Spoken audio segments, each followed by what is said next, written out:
বাংলাদেশের দক্ষিণাঞ্চলের জনপ্রিয় ফল হচ্ছে কেওড়া। আর এই কেওড়া দিয়েই আজকে রান্না করছি টক ডাল। হ্যালো সবাইকে।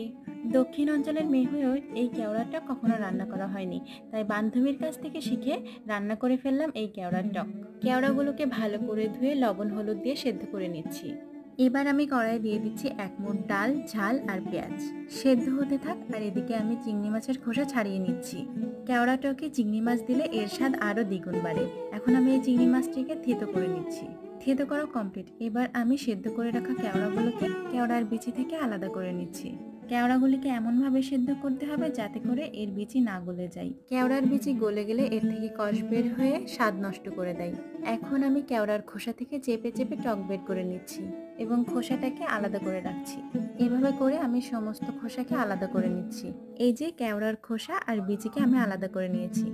অপরদিকে আমাদের ডাল কিন্তু সেদ্ধ হয়ে গেছে। আমি এটাকে ঘুটে এর ভিতরে কেওড়ার পানি মিশিয়ে দিচ্ছি। পরিমাণ মতো পানি অ্যাড করে দিচ্ছি। এবার এটাতে খুব ভালোভাবে 2-1 বার বলক আনতে হবে।